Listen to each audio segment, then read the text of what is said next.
This is the Living History Podcast, broadcasting live across the airwaves.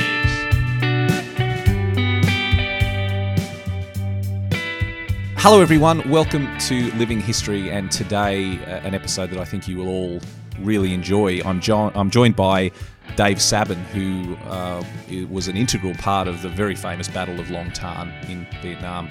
And he's graciously agreed to come on the program and tell his story and his recollections about that day and indeed his service in Vietnam. And it's a real honour to have you on the show. Dave, thank you so much for joining us. Hi, Matt. Pleasure to be here. Now, let's start at the beginning. I don't want this just to be about Long Tan. You may have the feeling that perhaps that you've been defined a little bit too much by Long Tan. I'd be very interested in hearing your whole story. So how did you come to be in the army in the first place?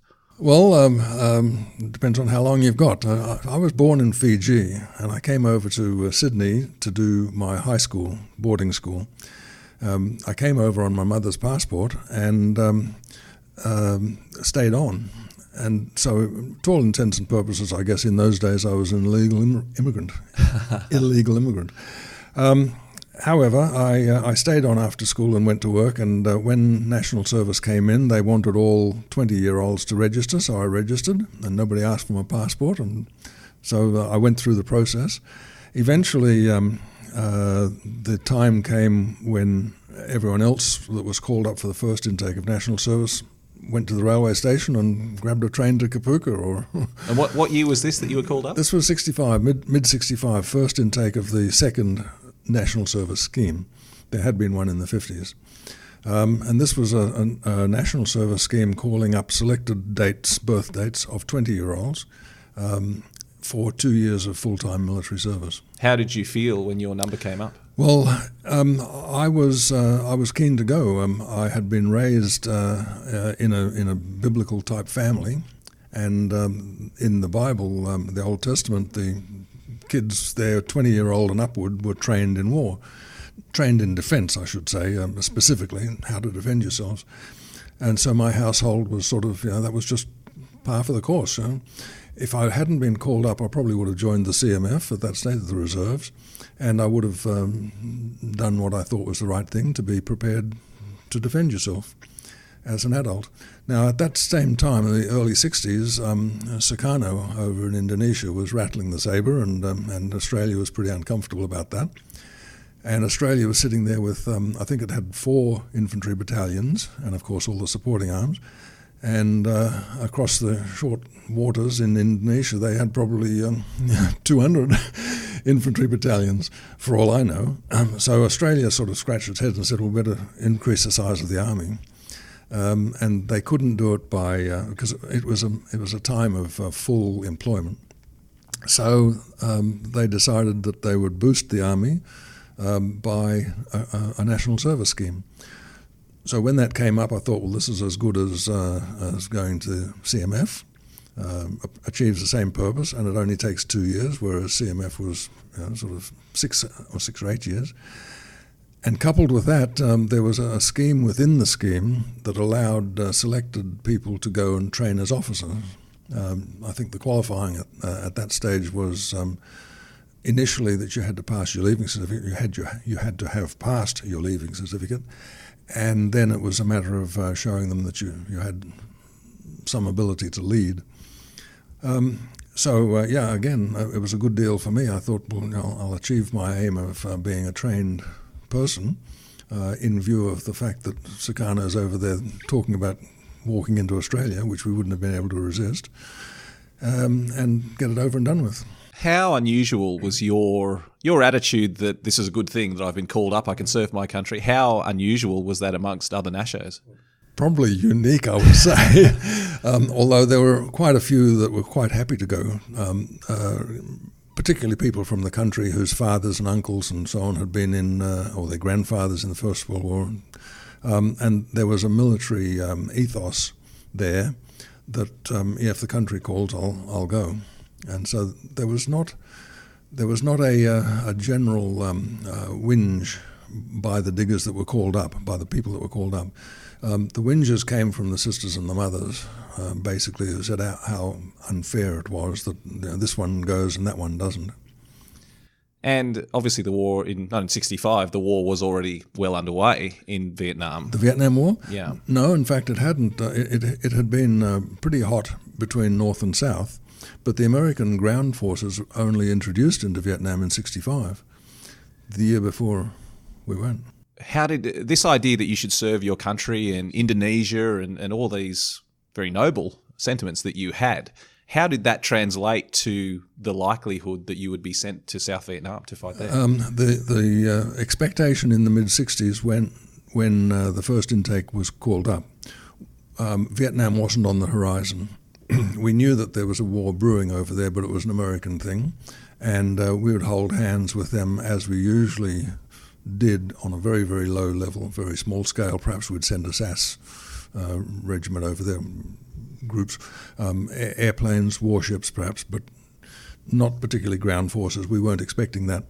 We were drafted into the army and we were trained in counter-revolutionary warfare, anticipating that we would be in a Malaya emergency type of role, fighting either front lines or behind the lines in Indonesia or maybe Borneo or again what was then Malaysia. That was the expectation, and that was what the training was for. The training throughout my era in the National Service was counter-revolutionary warfare, certainly not conventional warfare. How was that experience of the transition from civilian life to the life in the army? Well, like anyone would say, very difficult. I had been to boarding school, so I had a level of discipline behind me, self-discipline and learning how to accept orders from basically your peers. So it wasn't totally foreign, but it was certainly a new experience insofar as the professionalism. This was an organisation that was designed for that role, as distinct from, say, boarding school, which was not really designed to regiment a kid. It was designed to educate him. So the regimentation didn't worry me at all, and it incidentally didn't seem to worry the country kids either. It did seem to upset a lot of the city boys who hadn't experienced that level of restriction of their freedoms, as it were. But no, once sort of 2 weeks into recruit camp, and everyone's had the same haircut, and everyone's been dentally checked, and everyone's dressed in identical clothes, and they've got an identical kit, and they're living in identical conditions, it was a great leveler, and all the usual can-do attitudes by the Australians, the larrikin types, it all just came to the fore and took over. So you went to officer training school? You were selected for that? Yes. Within the first 2 or 3 weeks of being I went to Kapuka, a lot of others went to Bakapanul, but the same thing happened at both. If you had your leaving certificate, you were invited to try out for officer training. And so part of the recruit training, while the other recruits were off learning left, right, the candidates were taken to a separate place and put through a series of tests to test natural leadership and other abilities. And of the thousands that volunteered to be selected to go to officer training, ultimately about 120 were selected and flown to a place outside of Sydney called Skyville, up near Richmond. And there was a 6-month course designed to take these raw recruits, basic training them, basically infantry training, and producing a young second lieutenant who would be capable of running a platoon in a counter-revolutionary war in a Southeast Asia environment. And so that clipped a lot of the Portsea or the Duntroon training off the agenda. So we were very, very restricted clientele. We didn't, for instance, have any significant education in the forms and procedures and the ranks. We didn't know anything. I think we had one lesson on army ranks above full colonel. And so coming out and being an officer, we had no idea what the AAQMG would be. but that was a title of a high-ranking officer somewhere, and we had no clue. We were just specifically infantry, counter-revolutionary warfare, Southeast Asia environment, and that all became very pertinent when it became obvious that we were going to serve in Vietnam, because that was exactly what we anticipated there. We've spoken on this podcast to Gary Mackay, who is someone that I believe you know, and if you're listening to this, you should go back and listen to Gary's podcast as well, because very interesting, but a lot of parallels there. But I think the big distinction was that Gary was a few years behind you in terms of national service and coming in, and by that stage, everything Gary says was we were just training to lead a platoon in Vietnam. Yes. How did you find your training earlier in the war, the very earliest stages of Australia's involvement in the war? Did it set you up for what you needed to do when you got to Vietnam, or was it there a lot of on-the-job learning once you hit the ground? No, it was total on-the-job learning. All through training, that is the second half of 1965, the American ground forces had just turned up, and they had their first major battle, which was filmed as We Were Soldiers. That film, the battle in the Ia Drang Valley, and that was a helicopter-based unit. So we didn't have exactly the same lessons to learn, but we could see that the war was serious. This was a limited conventional war, and big American units were being involved with big Viet Cong and North Vietnamese regiment units. So the idea then still was that we were going to get our own little province, which they sort of painted to us as a backwater province, but we can have a conversation on that separately. And we were still thinking, well, yes, we will still be hunting VC. We're an anti-guerrilla outfit.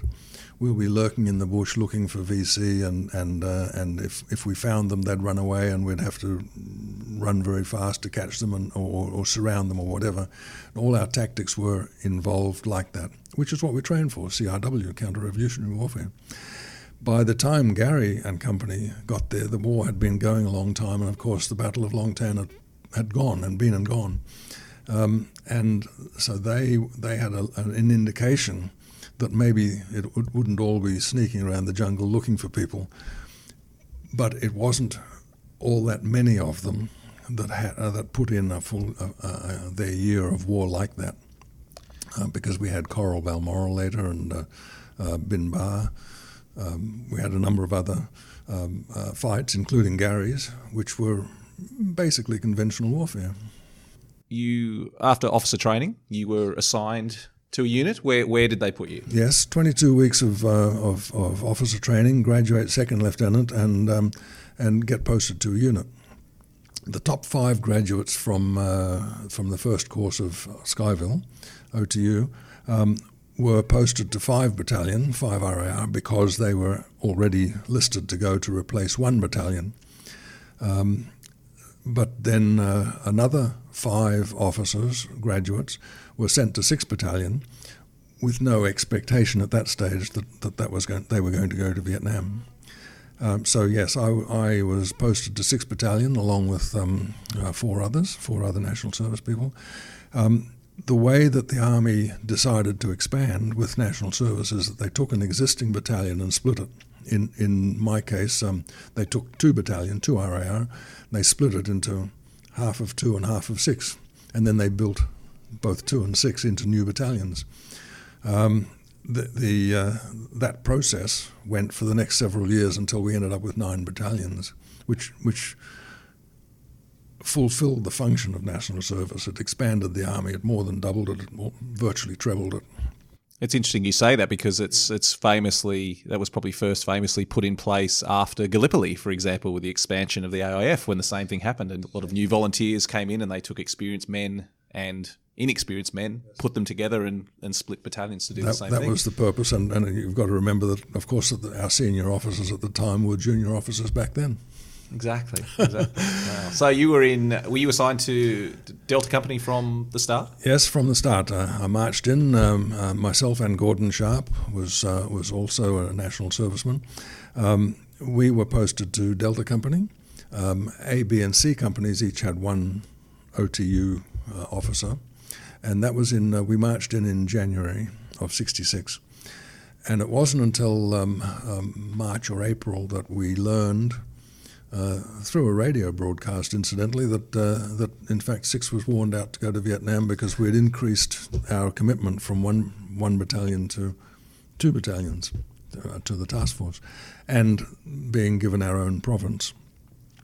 1 battalion had been the 3rd Battalion of 173rd Airborne, and they had been working with American troops out of Bien Hoa province, and they had been constrained to fight in similar manner to the Americans, which over the year of operations, both sides agreed that this wasn't working.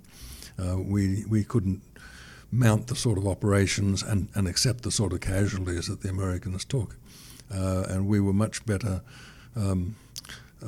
out VCing the VC, lurking in the bush where they thought was home, where the Americans sort of didn't do that. If they went into the bush, they went in with a mechanised brigade, churned up the place, expended a lot of rounds, and came out the other end and went back to base, which we didn't do. We went into the bush and lived in the bush like they did, which surprised them and disconcerted them, no doubt. How was it when you first joined your platoon as a Nasho, wet behind the ears, young officer coming in? How was that experience? I assume there were some experienced regs in the yes, the sergeants and the corporals were generally regular, and we had a backbone of regular soldiers. So each platoon was around about 50%. Battalion was just a bit under 50% because a lot of the specialist platoons, the SIGs and the mortars and anti-tanks and so on, were regular soldiers, higher proportion. But the infantry platoons were about 50-50. The diggers seemed to accept one of their peers, someone in the same intake of national service. They seemed to accept that. They realised that we had done additional training and we were better than them in the bush at the same level of training. So they thought, well, there's something, it's worth saluting these guys. We'll wait and see what happened. The bigger officers in the army, it was very nervous for them and for the officer training unit itself, because we 10 national service officers, the 5 in 5 battalion, the 5 in 6, were the first to go into action, and so it was going to be the decider as to whether it all worked or not. So there was a degree of nervousness everywhere. Basically, as you join the platoon, if you're smart, you acknowledge that the sergeant is really in charge of the platoon, and you let him have his way, and he hints to you what he wants done, and you do it without actually him giving you orders. And that worked very well with me because I had one of the oldest men in the battalion. My sergeant he had medals dating back to the occupation of Japan. Wow. Most of my corporals had service in Malaya. So, there was a good solid background, and they were prepared to put up with this guy wet behind the ears. But the wet behind the ears guy had to sort of know his place. If he cut up a bit rough, they would put him in his place. And if you sort of accepted that, yes, he's going to salute you, but you should beat him to the salute if you're smart. So yeah, and the nervousness probably lasted 2 or 3 months until you actually got your platoon, you got out in the field, and you started giving them orders, and they could see that what you were telling them to do was the right thing to do. Their corporals would look to their corporals with experience, and the corporals would wink or nod, and this bloke's doing the right thing. If there was an argument developed out in the bush between a corporal and an officer, the diggers would sort of sit back and say, we got a dud here, we'll go with the corporal. But fortunately, it turned out, in all the cases that I know of, it turned out very well. Could you paint us a bit of a picture at this stage of the key characters in 6RAR at this stage? Because obviously when we moved towards Long Tan, individuals played pivotal roles. So could you just some of just for the people who don't perhaps understand the structure of how a unit worked in Vietnam, who the key officers were? Long Tan was basically a company action. So one rifle company is 1/4 of the strength of a whole battalion. So you have a battalion structure that has 4 what they call rifle companies, A, B, C, D, and then it has a couple of other platoons, companies based on administration and support and so on. Within each company, the company commander obviously is God. In Delta Company's case, it was Harry Smith. I talk about Harry Smith because he was a bit of an anomaly as well. He had been in the earlier intake, the 50s intake of national service, and he'd signed on and become an officer. And in his course, in his career, just before being transferred to 6th Battalion, he had been in 2 Commando, which is a CMF outfit training recruits up to Commando standard. And so when he came to 6th Battalion, when he was transferred to 6th Battalion in late 65, he came into infantry with Commando in his head. And his basic premise was, in my career I've taken guys off the street and I've trained them to Commando standards, and now I'm in an infantry company with national servicemen off the street. I can train them to Commando standards. Why should I accept a reduced level of infantry corps standard? So he came in with this idea that we can be the best you can be. Now, don't settle for average. If you can do better, be better. And so every time the colonel produced something that said, by the end of this week you're going to have to be able to march 5 miles in X minutes, Harry would do that day one, and then he'd say, well, now tomorrow's going to be 6 miles, and tomorrow's going to be 7 miles, and tomorrow's going to be 8 miles. And he just kept pushing the limits, knowing that there was Vietnam ahead of us, and thinking, well, it's a CRW exercise. We're going to be lurking through the bush. We're going to be doing big hikes. Yes, the Americans used to fly here and there and everywhere, but we don't have the choppers, so we're going to be footing it. Now, this earned the irritation of everyone else in the battalion, but we, because we knew no better, we accepted it. We Nashos, anyway, accepted it. This is the way the army is. So we joined up, and Harry is putting us up to this extremely high standard of infantry, bordering on Commando. And I'm not glorifying Commando. I'm using that as the indication that Commando tends to operate in much smaller units, and it trains down to groups of soldiers and the individual soldier, whereas the infantry trains basically down to section level. That's a section is 10 men, 3 sections to platoon, 3 platoons to the company, and that's why. And the sections are numbered 1, 2, 3, 4, 5, 6, 7, 8, 9 sections.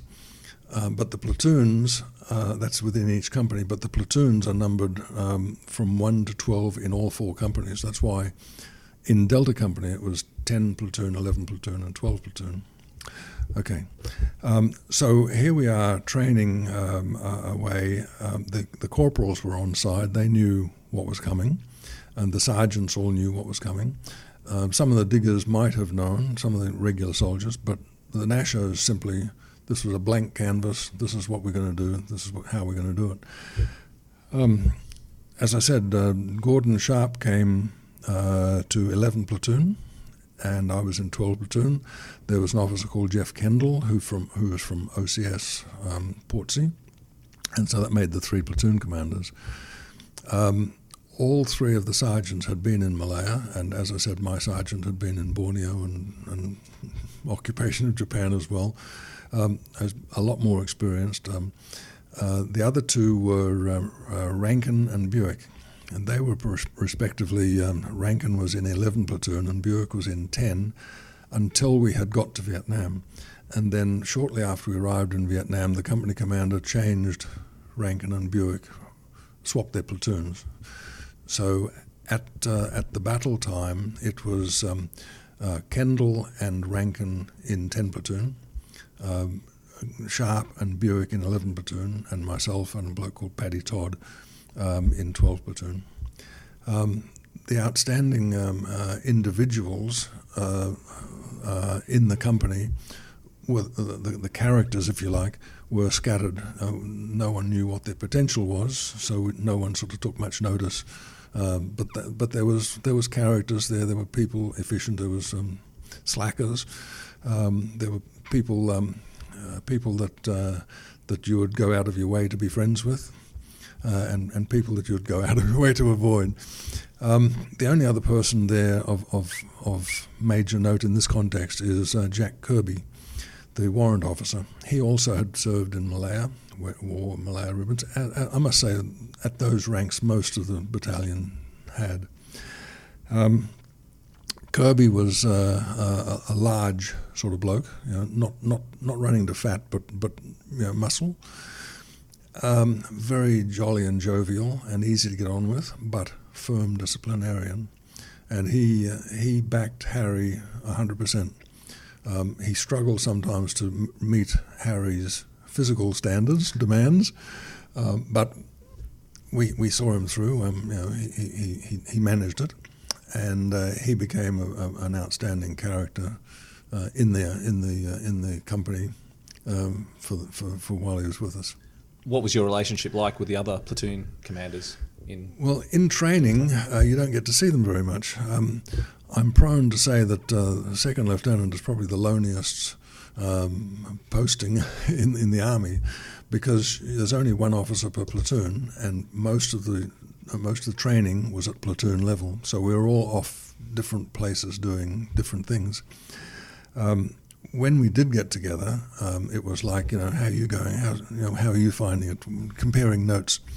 But again, even within the training sphere, the companies were all separate. We're all different places doing different things. So there wasn't any opportunity to get together as like all 5 officer OTU graduates. We never got together, not until we got into Vietnam. The relationship with the other officers, again, taking the nervousness into account, they didn't know what to expect, and we were new to the game anyway, so we didn't know what to expect. And there was a degree of, let's experience this, and we'll make up our minds later. A lot of we don't know where we stand, but we're comfortable that we're standing.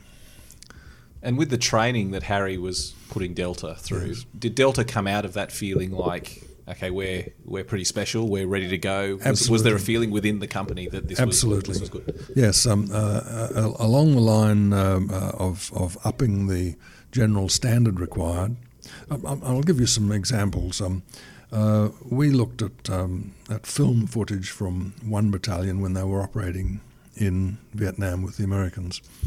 And we saw them out in the field in an operational environment, and they were wearing shirts unbuttoned and dog tags showing and sleeves rolled up and bandoliers of ammunition, all the typical image that you see from the Vietnam War.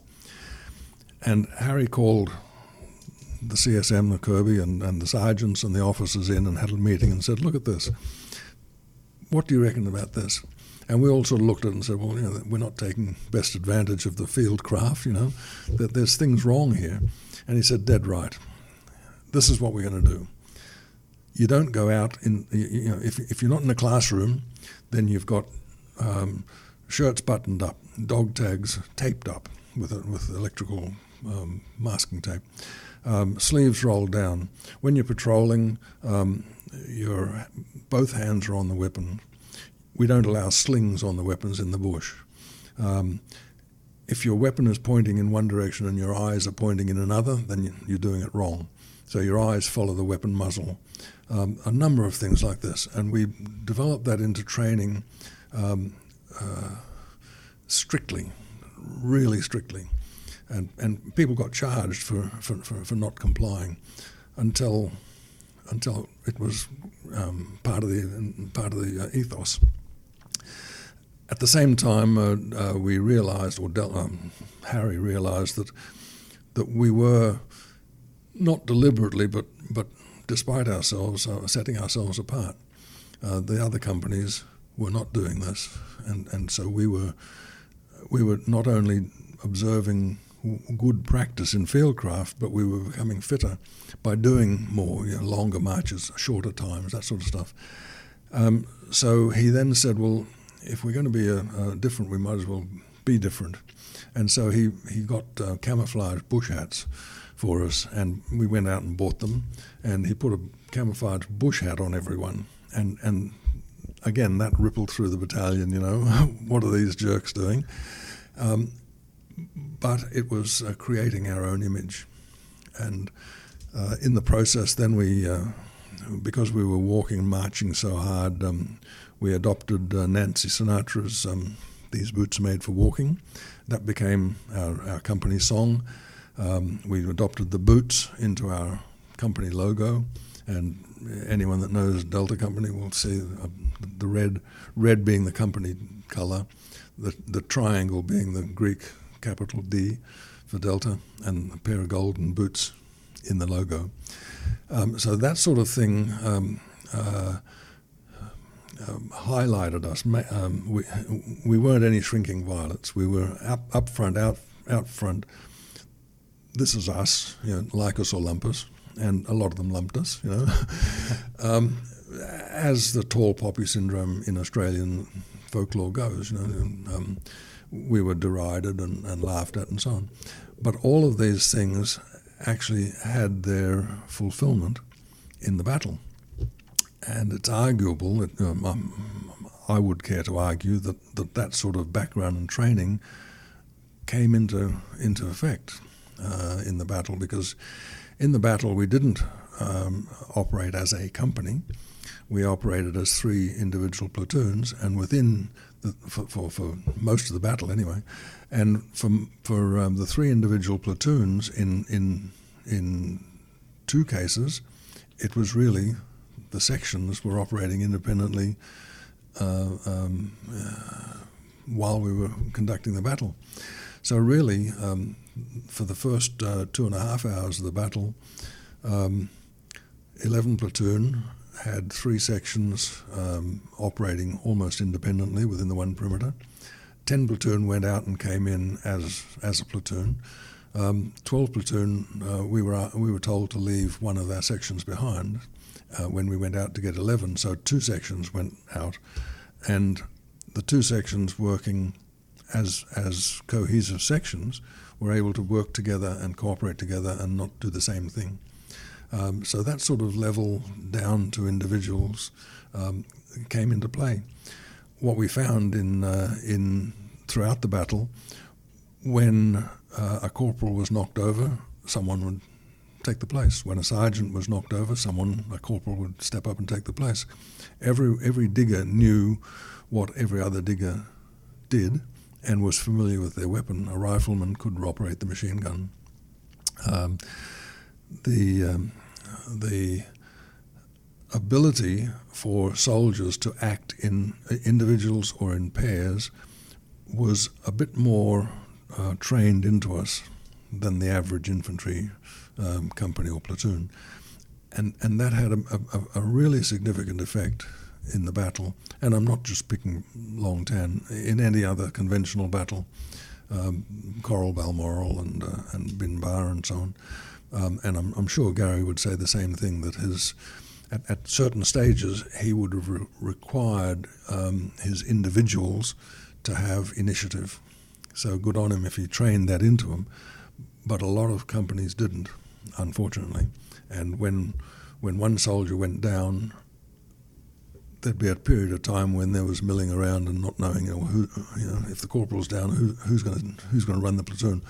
The command structure was built into us. So you finished training and sent to Vietnam. Yes. How was that transition to Vietnam? How did that take place? We were advised that 6th Battalion was warned for Vietnam sometime around about Easter time, I guess, and so we had a number of months to finalise our training. Now, up to that stage, we had been concentrating on the individual, bringing him up to infantry corps standards, and getting the sections established so that corporals then knew how the sections were going. It wasn't for a couple of months that actually the platoons operated as platoons. But then as soon as they warned us to Vietnam, then it became company and battalion operations and exercises and training. So the period between Easter and May was devoted to company by company training and culminated in a battalion exercise up at Tin Can Bay. So it was all very hectic, very little leave time, no home time, or limited home time. And finally the time came to go to Vietnam. We were flown out, apart from the advance party, we were flown out a company at a time, day by day, from Amberley to Vung Tau, and assembled in the beach area at Vung Tau in early June. Now the battalion had only been raised on the 6th of June, 65, and within a year it was celebrating its first birthday on the 6th of June, 66. That's 6th Battalion. But as we arrived there, we got into a series of training. We had to acclimatise, of course. That was theoretically supposed to be about 2 weeks to acclimatise, which you needed really, and learn all the American call signs and radio procedures and so on, how to call in American artillery, how to talk to American choppers. Simple stuff. We call a landing zone an LZ. They call a landing zone an LZ. And if you talk to an American chopper pilot about the LZ, he would have not known what you're talking about. So, we had a lot of that sort of stuff to learn. 5 Battalion had been there about a month when we turned up, and they had started off the task force base at Nui Dat. That came under threat in mid-June, just as we were arriving. We were sort of going through our acclimatization and range shoots and so on. So we were called. 6th Battalion was called up to Nui Dat early because of the threat of a base in assault. So mid-June we were there, and from that we then had to establish the base at Nui Dat, which was just a bare rubber plantation when we got there. So we, apart from the security, we had to patrol out and clear the nearby environment. But at the same time, we had to wire as we could get stores, dig pits, make a home as we could. And of course, it was just coming into the wet season, so drainage was a very major thing, and everything had to be done by hand.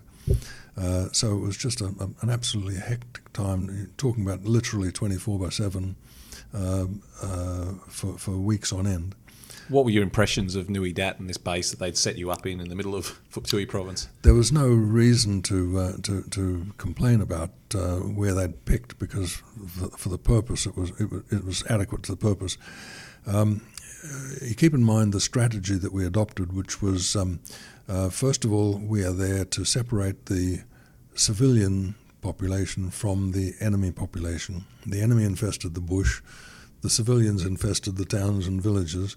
Therefore, our strategic task was to build a notional brick wall around the civilization areas, the towns and villages, which were concentrated in the south and the southwest corner. And we were going to occupy the area between them and the far bush, which was NVA VC territory, other than a few settlements which we had to account for. So from that point of view, Nui Dat was the right place. It had some flat land, it had some high ground, it had some water. It was basically there were only 2 places that they could have chosen for the purpose, and one was the rubber plantation at Nui Dat, and the other was the rubber plantation at Long Tan. There were only 2 logical places, and it had to be serviced by a reasonable road. The fact that we were coming in and setting up a base didn't disconcert us, again, because we knew no different. But the Americans were flabbergasted that we were going to come in and we were going to actually set up a base in the middle of the province and operate out of there. Because what they would have done is that they would have because they've got the infrastructure to do it, they would have sat at Vung Tau on the airbase and built a camp there, and then whenever they wanted to do an operation, they would have airlifted over to where they wanted to do it, and they would do it, and then they'd come home. And when they came home, they would be in a typical American base. We said, no, that's not good enough. We're going to leave our logistics people at Vung Tau, all our service workshops and Q stores and so on, and we're going to take a limited number forward and establish the base there, which meant that it had to be self-defended, which means that we'd need a lot of wire and a lot of preparation time and a lot of ground backhoes and front-end loaders and so on. And we got the bush and we got the rubber, but we didn't get the backhoe and loaders and the backhoes and so on. And the basis, again, was, we can't have mechanical equipment up there until you can secure the base. And we'd say to them, well, we can't secure the base without having the back-end loaders. That sounds very un-army-like. That sounds like a typical standoff. Look, the early years or the early months of the task force base were exactly, one could look at it and say, what a schmozzle. They didn't have enough stores. They didn't have enough wire for us. They didn't have enough machine guns. We couldn't dig and patrol at the same time, so we had to reduce our patrolling, which meant our security, so that we could have diggers at base actually digging the rifle pits that we needed to defend ourselves. We didn't have spare machine guns that we could go and patrol with some machine guns and still have machine guns defending the base. Up to Long Tan, the base wasn't even fully wired. It was probably 80% wired, and that wire was only like a 2-strand cattle fence, 3-strand cattle fence, a couple of feet apart with some coiled wire, concertina wire in between it. That was the total depth of wire surrounding the base until Long Tan gave them a hell of a scare, and then suddenly they realised that we needed some more wire stores and so on, and stores started coming through. The fact that we had established a base far too big for the troops that we had, only 2 battalions, and the base was maybe 5 square kilometres, a huge base to be defended there. The artillery positions needed infantry protection, and the APCs also needed infantry protection. There was a big gap in the wire underneath the Nui Dat hill itself. Let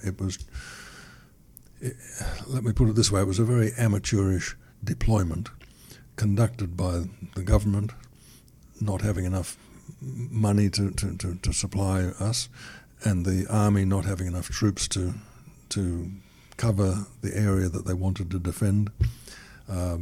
By the end of the first couple of months, and remember that 5 Battalion had been there a month before us, people were just exhausted. Now, people were falling asleep at the pits, and we couldn't charge them because it was happening so much. There was just sheer exhaustion, and people were coming down sick and so on. And it became required that they had to sort of suspend operations a little bit and take people back to Vung Tau for a bit of 2 or 3 days of relaxation or rest, R&C they call it.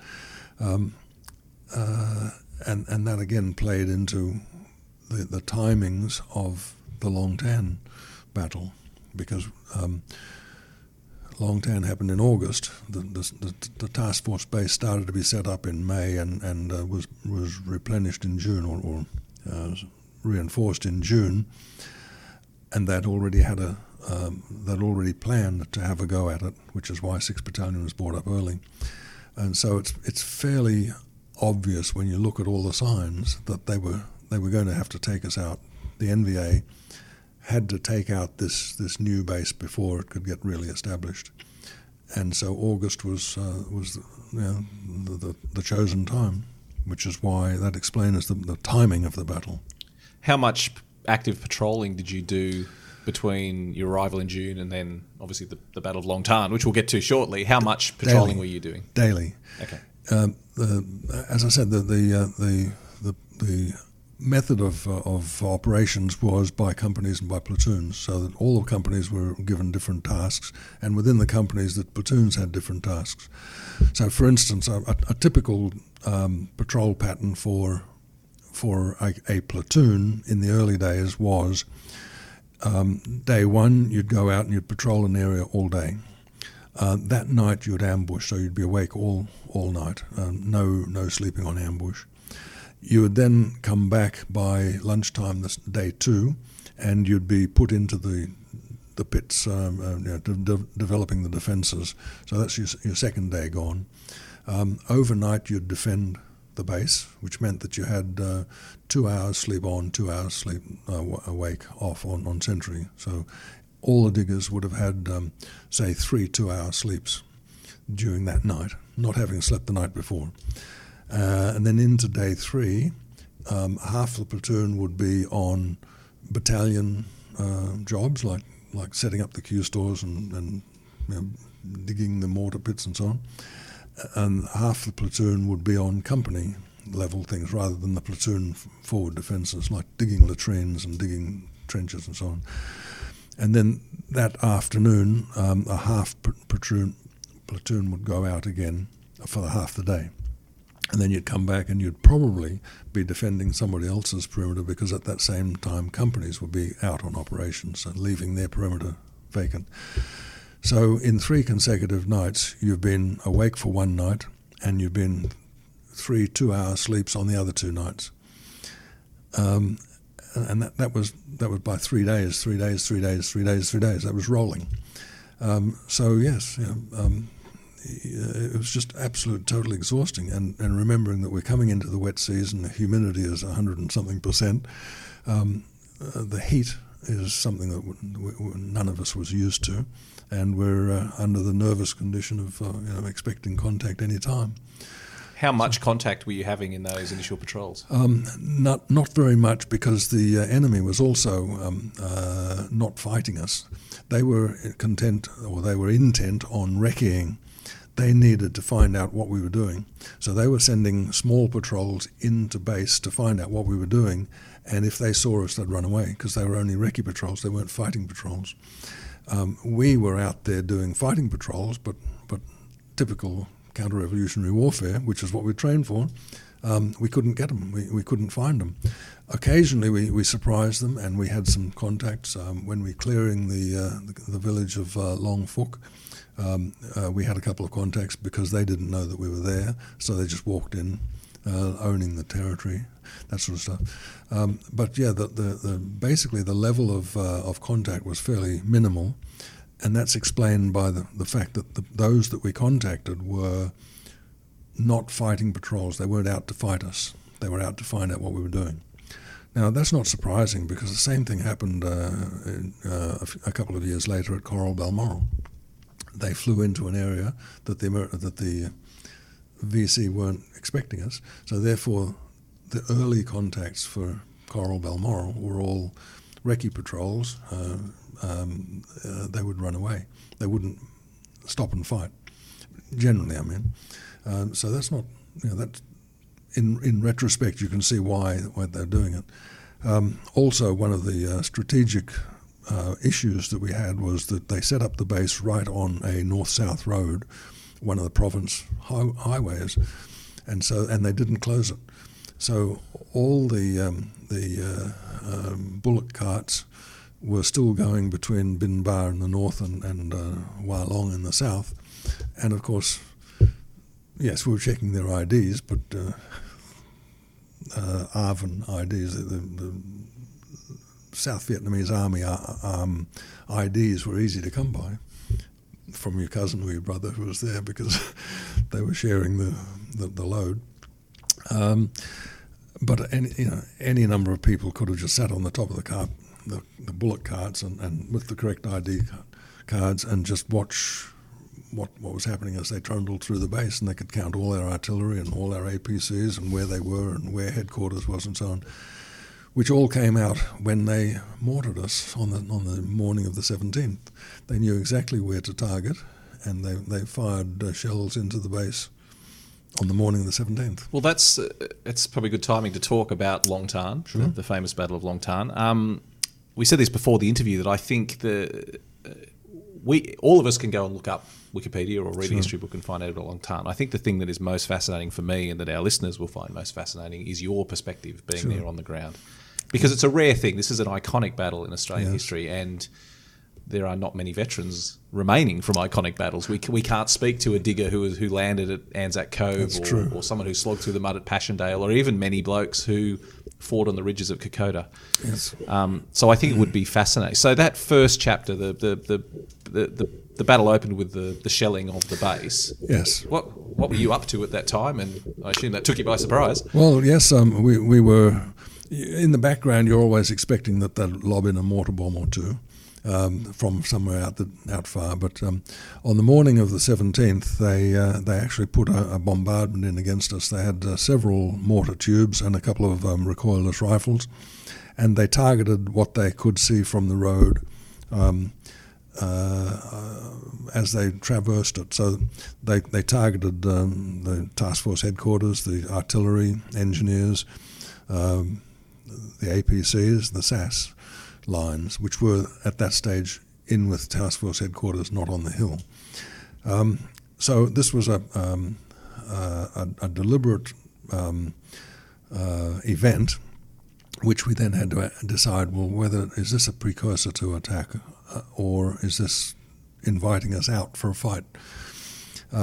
I was defending the Delta Company perimeter at the time, which was part of that 3-day rotation, and my task for that morning was when I heard the primaries go off and I heard the explosions happen, I took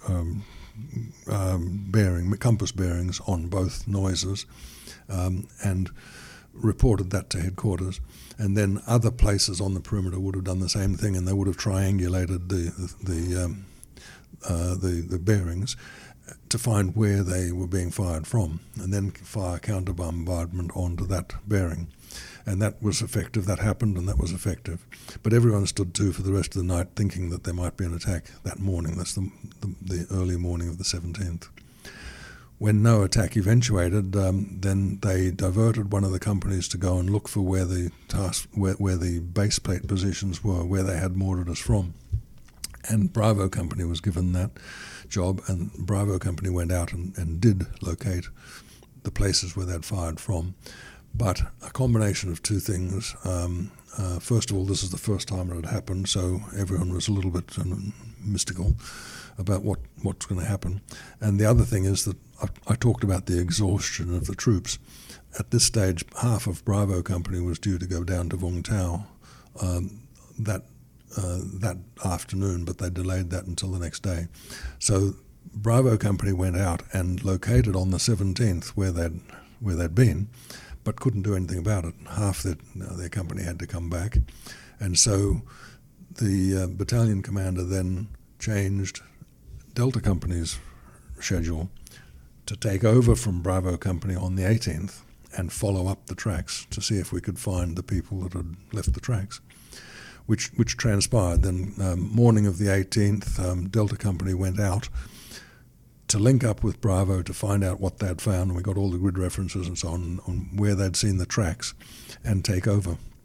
The idea, the orders that we had were follow up the tracks from the base plate positions.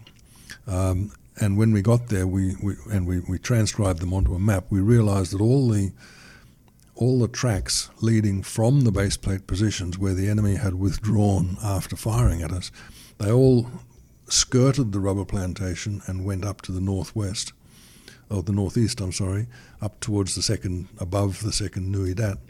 That was the hill overlooking the Long Tan rubber plantation, and into reasonable thick bush, which was good ambush country, and we could see that. So we had lunch with Bravo Company and sent them home, and instead of following the tracks, which were now 36 hours old, we decided, well, no, we won't fall for that one. What we'll do is we'll follow two other tracks that were left in the rubber plantation. They were the bullock cart tracks going from where the base plate positions were to the east, and they were heavily laden. So they were the rut marks in the rubber plantation mud were very deep, and not much foot traffic with it. So Harry opted, well, the enemy has gone a long time ago, and we're tempting fate to follow them into heavy bush, or into middle bush. But we've got 2 bullock carts here, which look like bearing the weapons, and so they're going to be slower, they're going to be less defended, and they're away from the bush. We're going to follow them into the rubber. So he made the decision early afternoon. Well, okay, the company is now going to follow that. If we get through the rubber plantation and spend the night on the other side of the rubber plantation, then we can head north and intercept the tracks that we found, so we can cover both territory. While all this was going on, Dave, what was the expectation that you would meet the enemy and fight with them in the coming days? Nil. It's all part of the shoot and scoot arrangement. These people will be long gone. They're guerrillas. They don't want to be contacted. They want to fight on their terms, which they did. They came in at night, they mortared us, they disappeared. At the very best, from our point of view, from a military point of view, the very best, we would find the groups that fired, not their weapons because they were on the carts, and that would be a protection group. So if 20 men were firing mortars, then they might have another 20 men as a protection company. So we might come across 30 or 40 men. And thinking in terms of probably erring on the side of hope, a company is about 100, 110 men, 120 men. They can, in our textbooks, they can handle a third of their number. A company can take on a platoon. A platoon can take on a section. If there's 6 or 7 or 8 or 9 men in the enemy group, well, a platoon can handle it. If there's an enemy platoon, a company can handle it. If there's an enemy company, it'll take a battalion to handle. That's the sort of scale, 1 to 3, 1 to 4. The whole purpose of the company patrol was that we weren't anticipating more than a platoon out there, and that's if we were lucky enough to catch up with them. So our anticipation was, this is an irritation. They're calling us out, so we're going to be aware of ambush, but we're still only up against maybe a company, the protection element of the people that fired. Absolutely no anticipation of anything out of the ordinary there. We had our ordinary scale of equipment and our scale of ammunition. It's worth mentioning also that when I talked about the lack of supply for the diggers, we were only able to be issued with 3 magazines for each SLR, that's the rifle, 3 20-round mags. That's all the Q store had. That's all we could issue. So each digger had 60 rounds in magazines. Some of them carried another packet of bullets in their backpacks, so that if we have a little skirmish, we can replenish. Absolutely no concept that we were going to be light on ammunition, because if you're light on ammunition, it means you had a lot of targets, and we didn't expect many targets. So you're out on patrol. Yes. There's no expectation you're going to run into the huge fight that you did. That's right. What about those early stages of the contact because we famously read in the history books that Bob Buick fired a couple of shots at a patrol he saw crossing the road? Yeah, that's right. Where were you at that stage? What were you doing? As we moved off from where we had lunch, the bullock cart tracks split. So we had 2 tracks heading east, and they're about 200 or 300 yards apart. So the company then was a 10 platoon to the north or left front, 11 platoon south of that, and they were right front, and then CHQ, company headquarters, and then 12 platoon protecting the rear. And we were in the rear because we had led out from the base to the lunch spot, so we were pretty tired. We had to hack through elephant grass for about 2 kilometres. So we were buggered. So that was the formation, and we were moving very carefully east. We were in a widespread formation and moving very slowly. communicating by radio with each other? Between platoons, one platoon had one radio. So between the platoons to the company, yes, we were talking on the radio. Within the platoons, field signals, which we had excelled at, perfected. How much communication was going on? And forgive these questions as a novice person who hasn't served. Yeah. How much communication was going on at this Very stage? little. One before you move off, you're given an order. This is the orders that we're going, so that the diggers know generally what's happening, and then the ground control is done by field signals. So we can slow down, we can speed up this way. Give directions and so on. If we want to stop, hold. There's a field signal for that. Stop, have a smoke or whatever.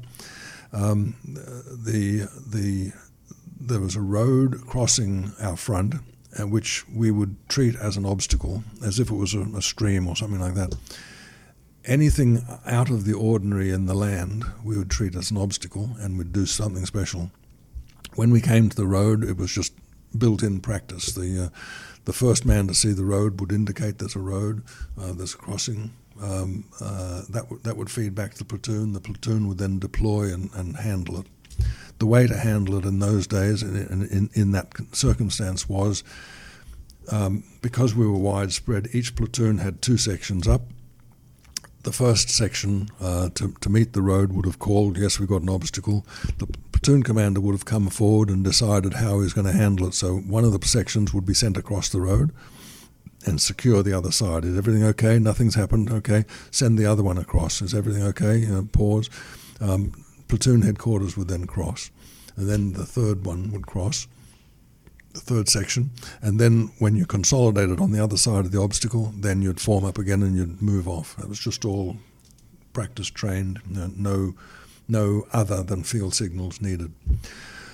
So they got to the road, and Gordon Sharp's platoon, 11 platoon, he sent the first section across and they secured it, no problem. There's no one on the road, no indication of any worries.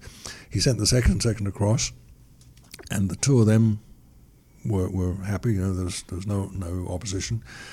So it was then platoon headquarters time to cross, and because there's only 4 people in platoon headquarters, they'd cross 1 or 2 at a time. As it happened, Bob Buick came to the road.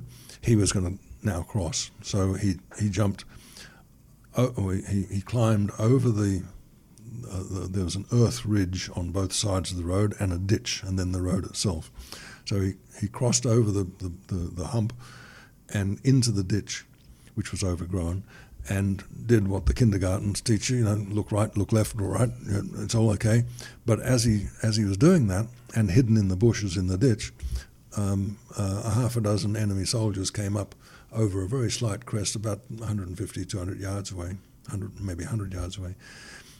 And they were just walking, they were just ambling along, smoking, rifles over their shoulders, talking to other, chatting, grouped. They obviously weren't expecting any troubles at all. And this is fairly unusual. You don't sort of expect that. But nevertheless, they're enemy soldiers and they've got rifles and they're coming in my direction. And if I don't do something, I can't go back over the hill, they'll see me. I can't cross the road, they'll see me. And if they keep coming, they'll see me. So I'm going to shoot first. So that's what Bob did. Bob let off several shots of Armalite. He was carrying Armalite at the time.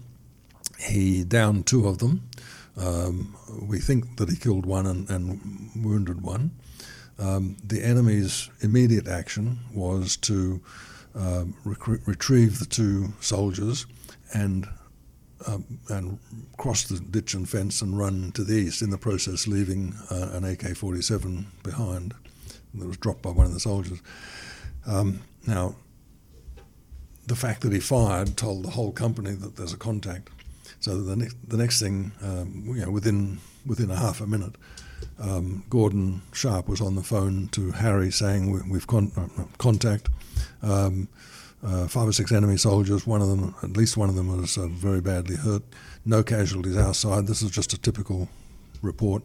The other platoons are listening to this as well. They can hear this. Are the other platoons hearing the communications? The 3 platoons can hear it, and anyone anyone at base who's tuned into our wavelength, our frequency, can hear it as well. But there was no reason for anyone to do that at that stage.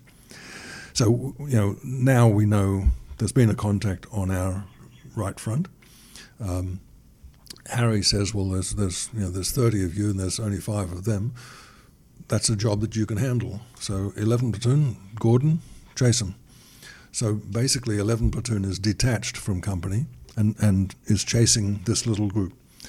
And to compensate for that, 11 platoon finishes, 10 platoon to the north finishes crossing the road. CHQ and 12 platoon approach the road and get to there, and when we get there we cross. So now we've basically got company headquarters is always protected, 10 on one side, 12 on the other, and 11 is chasing this small group of enemy. The enemy made to a small hut in the plantation and obviously stopped and medically attended their people, left some equipment behind, some bandages and packs and so on, and lit out east again. So that there's this pause while after the first contact, which incidentally is worth noting, we fired first. We fired the first shots of the battle because that comes in critical when we talk about whether it was an ambush or not. So they go, they find the hut, they spend time clearing the hut very carefully, tactically approach it very carefully, clear it, there's no one there. They still see tracks, it hasn't started raining yet, so they still see tracks including blood heading east. So they report in saying, well, here we are, we're at the hut, the hut's marked on the map, so we can see where he is. And so Harry says to Gordon, chase him. Your task hasn't changed any. We've got 5 enemy out there, and you've got 30 people. Go get them. And we're all thinking, well, this is great because this is what we're training for. This is what we have trained for. A platoon of people chasing 5 enemy, at least 1 badly wounded, and they've dropped a weapon. So, that's training. That's ideal. So it wasn't more than 5 minutes after that we've crossed the road now, and we're waiting to see what 11's done. And 11 is almost running, but walking very fast, following these people, and they come to a very small clearing in the rubber, a place in the rubber plantation where there were no trees. And as they approach that, the whole other side of the clearing lit up with muzzle flashes. This is according to their accounts, and shrieking through the trees, firing too high, which was fairly typical. Bullets going through the trees, so they all went to ground. Of course, they took they took some casualties in that initial firing, and they were fairly spread out. But from that point on, Gordon had to stay in that place and reform his people into a defendable position, but essentially they were there then for the next hour and a half. That's where the main battle, the main time of the battle was spent, with the enemy pinning 11 down and not letting them withdraw, and that's the location where the Long Tan Cross currently stands. In due course, and we'll get to the detail, in due course 11 came back to 12, we came back to CHQ, and the rest of the battle, the last 30 or 40 minutes of the battle, took place about 300 or 400 yards away from that, where we were defending ourselves until dark fell. Do you remember that moment, Dave, when that big contact suddenly occurred, when what should have been a fairly straightforward chasing occurred and turned into something much more major? Big wake-up call. Yes, because when they opened up on 11 and sent them to ground, we had all the overshots coming over our heads. The noise must have been the noise, or even from 300 yards away. Yeah, because you're when you're on patrol, everything is silent, and you're even awake up to a distant bird call. Everything is just silent, and you're walking through the bush, making as little noise as you can. And so even the single shot, carries for miles. You can't necessarily tell from where it came. You can say sort of, somewhere to my front. but just a jarring noise carries for miles.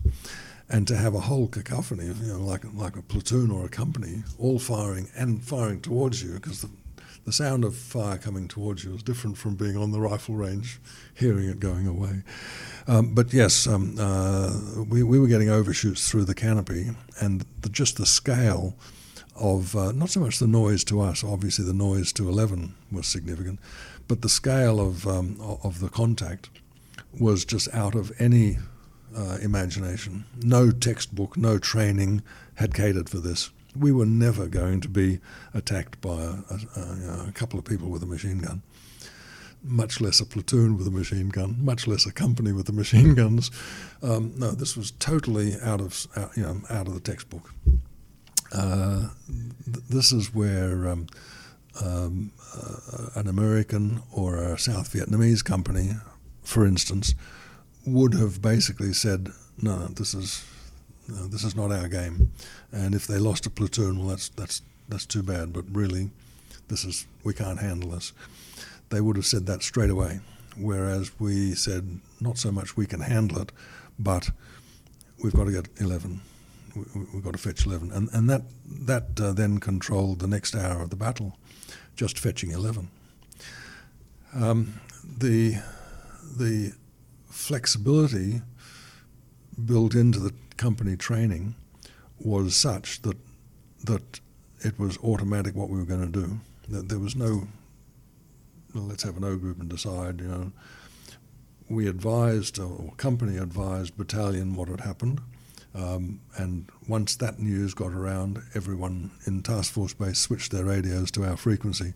They couldn't talk on it, but they could listen. So everyone in task force base knew minute by minute what was happening, because they were listening to the company broadcasts. Harry, to his credit, did exactly the conventional warfare right thing. That is, we've got the enemy here. Yes, they've pinned us down at the moment, but that's only a minor detail. We're here, we're operating, we know we're ready to take reinforcements if you can get us reinforcements. He called for reinforcements. He called for artillery support, which is standard practice anyway. As soon as a platoon came into contact, it wanted artillery support.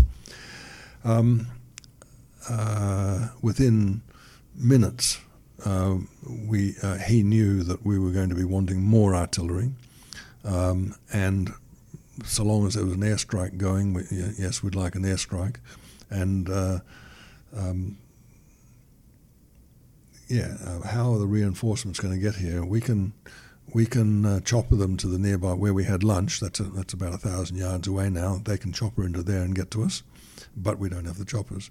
If you put them on APCs, there's only one place in the river that they can cross, not in the bush, only in the paddy field.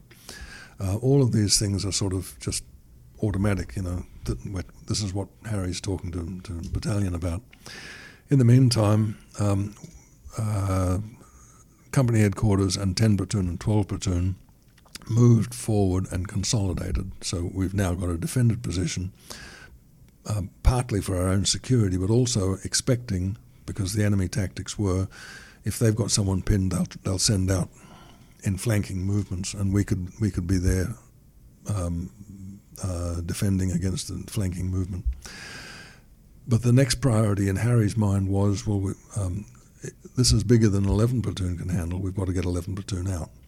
So that's why I said the next hour of the battle is basically fetch 11. Now Harry had two options. He could take the whole company and move north, or move towards the firing, or he could have a flank movement, send a flank forward, fire across the front, give 11 space to move back. Now, while he was making that decision, 11 came back. It started raining. That's when the rain started. 11 came back and said, not only is there more than a company in front of us, but we can see another company moving to our north, getting ready to do a flank attack on us. Now, that's dangerous for 11, but in Harry's mind, he's now saying, well, there's at least two companies, and there's chances are there's going to be reserve forces, so there's at least two companies there. I can't handle this. So I need more people. So he's rung up the battalion commander and said, remember those half Bravo company that we've just had lunch with? Send them back. That didn't happen, but Harry asked for it. And also told him, well, that's a bit senseless now to take the whole company and move forward to 11, because if there's 2 companies there's bound to be 3, because there's 3 companies in battalion. Why would they operate in 2 companies? And so we're just setting ourselves up. 3 companies there can take on one of my companies. So we stand the chance of being surrounded and destroyed. So his next option was to try a flanking movement. So he took 10 platoon and sent them left hook. Go east until you're parallel with 11, then fire across 11's front, give them the ease of coming back, and on the way there's enemy between you and then you might have a firefight, but go and do what you can. So 10 went out and did that. They went forward. They hit the enemy that was forming up to assault 11 from the north, got into a major firefight there, and then they also were being flanked. So there was obviously even more people. So that's how our concept of the enemy forces grew, from little to bigger to bigger to bigger. So after about a half an hour, it was obvious that 10 wasn't going to be able to relieve the pressure on 11, and they were taking casualties. So they said, well, we're not achieving anything here, we'll come back. Harry said, yeah, okay, come back. Called Dave over. Sabben, I need to keep one of your sections. That's a third of my strength. I need to keep them here to defend us. And now I want you to do a right hook. And you go to the right and fire across the front, or support them coming back and bring them back. So Sabben goes out with 2 sections, and we go down to That's only about 20 men. That's 20 men. There was exactly 20 men, me and 20 diggers. So I went down to where the hut was, because I knew that 11 platoon had passed the hut. We knew basically where it was, but as I said, just by listening to the firing, you couldn't pinpoint what direction. So I went down to the hut and moved forward towards 11. And then at that time, I was probably 150 yards behind where 11 was, and we encountered forces that were encompassing 11. They're coming around the sides. And we saw them on 2 fronts, so we knew where 11 was because they were coming around. And I had 2 sections with me, so I set one section up against one group and one section up against another group. And when we fired on them, the enemy obviously went to ground and dispersed. And the enemy's perception then, at that stage of the battle, would have been, they've got a group of people there engaged in a firefight. They've seen enemy to their north, a couple of 100 yards, who they're now chasing, and now there's another group a couple of 100 yards behind them. So there's 3 unknown sized groups of enemy. So the enemy is thinking, well, we're up against a big force, like a big. They didn't know whether it was a company, each one. So the enemy now basically had a decision to make. Are we going to pursue this battle? Because they're already on the hurting side. We're having artillery calling in, and they're being hit. So do we stop this and go away, or stop this and resume what we were going to do, or do we have to handle this? Their decision obviously was we've got to handle this. So they persisted. Just paint a picture for us, Dave, about what it was like to be on the ground. So you've had that contact. Right. Now the artillery is coming in, which must have destroyed half of the world in front of you. I mean, what was that perception, lying on the ground in the mud at Longtarn in the rain when that was all happening? At this point, I can't speak for the diggers really, but for me, at this point, training took over. You don't think in terms of how am I being hurt and am I going to get home and I wonder what my wife will do if I die and that sort of stuff. That's not part of the equation. What you're doing now is you've got a job to do, and your training is such that you're going through a series of what they call an appreciation. You're going through a series of subjects which keep you up to what's happening. So you think, what's changed? Basically, you're fighting something and you're saying, what's changed? Has the enemy changed? Can I see more enemies? Is there less enemy? Are they in a different position? Now I know what the enemy is. What are my own forces? Have I had any more wounded? What's my current strength? All my weapons operating and so on. And then there's subjects that you don't have to worry about. Are the diggers fed? Are they watered? Have they had a drink? Are they rested? And so on. Forget all those things. And so it becomes enemy, friendly forces, weather, terrain. What's happening? Has the ground changed? We'll know we're sitting one spot. Nothing's changed. And as a commander, you're cycling through this, and you're totally busy because it's an endless loop. When you're finished considering one thing, you move on to the next in the line. Are you actively fighting at this stage? Is Dave Sabben firing his No, weapon? Dave Sabben isn't. My diggers are, because they're firing at small groups, 2s and 3s, of the enemy probes coming around the side of 11. So they're not fighting patrols either. They move around until they realise that they're being fired at from a different direction, and then they either die or go to ground or run away. So we're not being stressed at this stage, but this is our first contact, I might add, for the company, our first significant contact in Vietnam. Having been trained for CRW, we're going to have difficulty finding these buggers, and when we do find them, they'll run away. And here we are trying to burrow into the ground, hiding from these buggers that are coming looking for us. So all the training is turned upside down, but the elementary field craft and so on takes over. And you realise you've got to act in accordance with whatever's happening. The experience of being on the ground under the heavy, the rain is increasing in pressure, and these people are coming out to look for you, and in your mind you're using all the skills that you've got as second nature.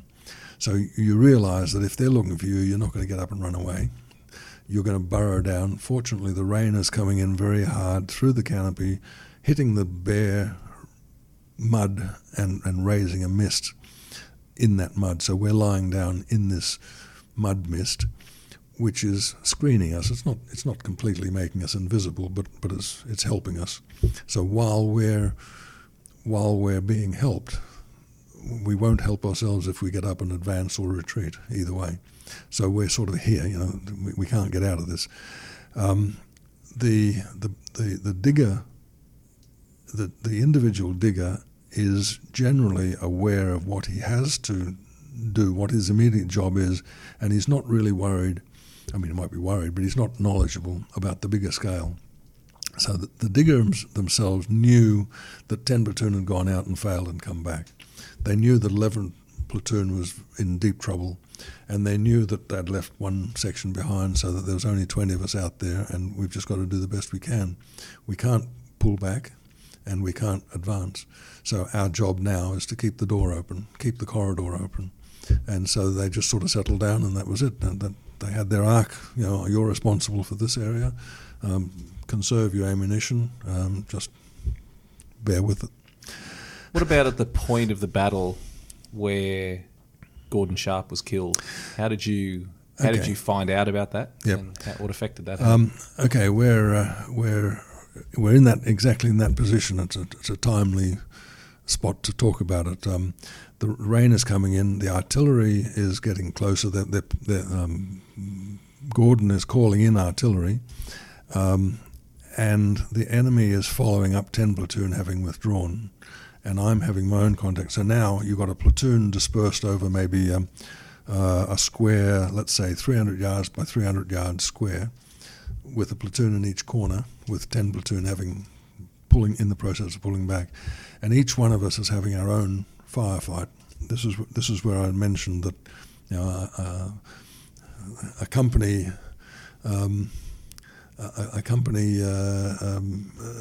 that operates as a company, that's one thing. but a company that operates as 3 different platoons, and in that different case, some different sections, that's a different level of training. So that's where we are now, in the middle of the battle. We've got 3 artillery batteries back at base, and by now we've got 3 artillery batteries allocated to our defence, 1 battery per platoon. So Kendall in 10 platoon is directing 1 battery of artillery on his front. 11 is directing artillery, pulling it closer into his front, and I'm directing artillery to the south because I can see big forces moving, big forces meaning in the dozens or scores, moving around to flank us in the south. So I'm getting artillery there. Had you trained with artillery before? Well, we had trained insofar as the procedures go, yes. But not having rounds landing no. a couple hundred metres in front of you? No, this was the first contact, the first artillery call. And our artillery calls were being directed through Maury Stanley, the New Zealand FO, Forward Observer. So no, everything's working just by clockwork, just according to the training, except that we can't blow the whistle and call the DS over the directing staff and say this is unfair. We're never trained to have 100 of them out there looking for us. But other than that, no, everything's fine. The artillery for 10 is being called in, but it's still a couple of 100 yards out. The same with me, but artillery is now landing, say, 100 yards from 11, and Gordon puts his head up to direct artillery, which you have to do. It's an occupational hazard. You can't direct artillery from underground. And Buick yells out to him, "Don't put your head up." And he puts his head up and he gets shot through the neck and killed instantly. Buick then takes over. He comes up on the radio and says, "Sunray down." Sunray is the call sign for any commander. And Buick saying "Sunray down" tells us that Gordon is now non-functional. We don't know whether he's wounded or dead, but he's down. He's out of the picture. Buick then takes over the role of the platoon commander, which is what I was talking about before. Everyone knew what everyone else's job was, one level up. What was can I just ask, Dave, was there any reaction on a personal level to hearing that another platoon commander was down? No, because you're in the middle of this training loop that I'm telling you about, this appreciation, and my own circumstance didn't change. I still had my task. There was no reason that I had to change my task because Gordon was down. And on the bigger scale, I realised then that there's going to be a more difficult job, us retrieving 11. So it's very impersonal and very practical. But no, I didn't sort of dwell on that then and saying, a good friend of mine has just been killed or badly wounded. The training instilled in you is, what does this mean to me? What does this change my circumstance? Now, if I had one of my own men wounded, I would think not of, I wonder what his mother is going to say when she receives a telegram. My thought is, I've just lost a gun. I've got a non-working rifle now. I'm down to 19 effective men. And you think, well, can I do my job with 19 effective? Yes, I can. I've got another one wounded. I'm now 18. This is the cycle that's going through your head. And were you taking, was 12 platoon taking casualties at this stage? 12 was taking casualties. By the time I pulled back, I had taken, I think, 5 casualties. My sergeant was lying beside me. Incidentally, the enemy is using 61mm mortars sporadically. And my sergeant's lying next to me and facing the other way. And he was wounded. He got a mortar bomb between his ankles, which buried itself in the ground before it exploded, which saved him a great deal, saved him losing his legs. But it put shrapnel in both ankles. So my sergeant was one casualty. The impersonal nature of the exchange existed until you got to a stage where you could say, okay, well, my task is finished, now I can think about something else. So all the time that I was out there waiting or trying to get 11 back, it was a matter of, well, they don't have a platoon commander. But then when I got 11 back, where's Gordon's body? Well, we left it out there along with many others. And then it hit you then personally. I know he's injured. His body's been left out there. We've lost him. Whether he's alive or dead now, he's not with us. And so then you think, well, I'm now feeling a sense of loss. But I'll move on to my next task. And my next task was to get back to CHQ. It wasn't until the next morning that really I steeled myself, that I knew that I had to go back into the battlefield. We all did. We had to go back into the battlefield. I knew that I would have to locate Gordon's body and look at him and see, register the fact, yes, I have seen Gordon's body. And that was very tough. But then it was lightened, if you like, because I had to see many others, and including my own people. We didn't leave people out overnight, but I had to put them on helicopters at midnight and evacuate them. I only had one man killed, but I had, by the end of the battle, I had 7 wounded, and each of those were evacuated. So I had to I had to write those ones off as, they're my soldiers and they're taken care of. But I had to go back in with the rest of the company, and I just knew that I had to witness Gordon's body. And that was when all the things about, that could be me lying there. And we're only 2 months into the Vietnam tour. I've got 10 more months of this. There might be more long tans, and that might be me and someone else looking at my body one day. Those sort of things hit you then, but not at the time, not in the battle. That's pretty confronting emotions for a young man in his early 20s to deal with, Well, particularly considering 18 months earlier you'd just been a civilian. Yes, that's right. Yeah, exactly.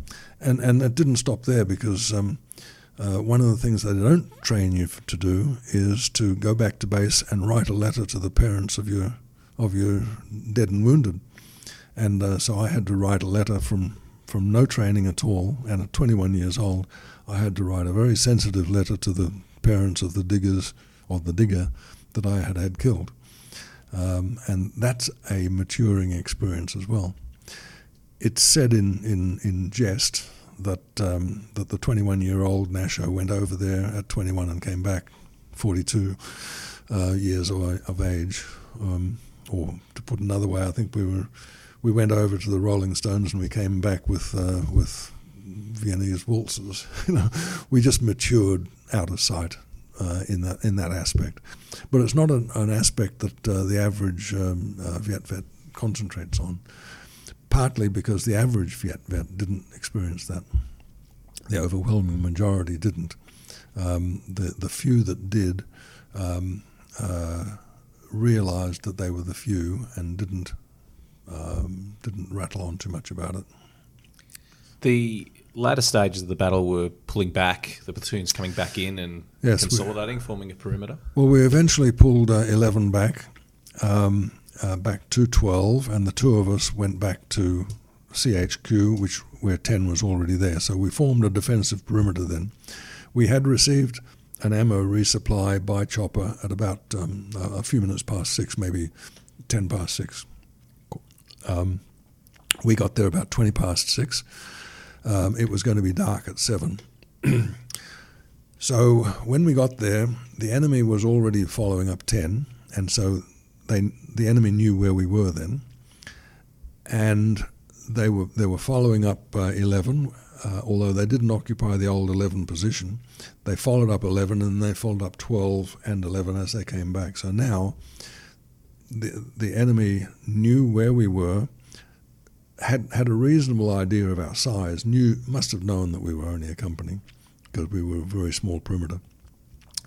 And there was a lull then we took our ammo resupply a few minutes earlier. So when we got in, we got an ammo resupply. It was loose rounds. It wasn't in magazines. So each digger had to then start unbuttoning all the packaging and so on, and filling their ammunition. So we had a lull then, and then about maybe quarter to seven. I'm sorry. We could hear the whistles and the bugles start to sound, and it was only a lull. We knew that we were still pulling artillery in from where it had been back now to defend the perimeter. And the next, was there fear at that moment when you heard those whistles again, and not bugles? fear. Obviously, everyone was you could say fearful, but it wasn't a sort of a paralytic feel. It was a fear that this is an unexplained, unaccepted danger. How's it going to work out? There's the fear of the unknown, as most fears are. This isn't in the training manual. Where there was nothing in the training that suggested that the enemy would attack us in any form, even in a tiny contact. And yet we could hear them, and there's hundreds of the buggers out there. When we could hear them organising, we could see them when the rain eased off. We could see them lining up, and we could see the NCOs jigging their troops, getting their troops all psyched up. And then they started coming at us in waves, and this was not heard of. I mean, even in the Second World War, there's not too many occasions where you had human wave attacks. The nearest thing was the Korean experience, where thousands of people, Chinese, would storm up the hills at the defenders. And that was sort of folklore. That was storybook stuff. It was Hansel and Gretel.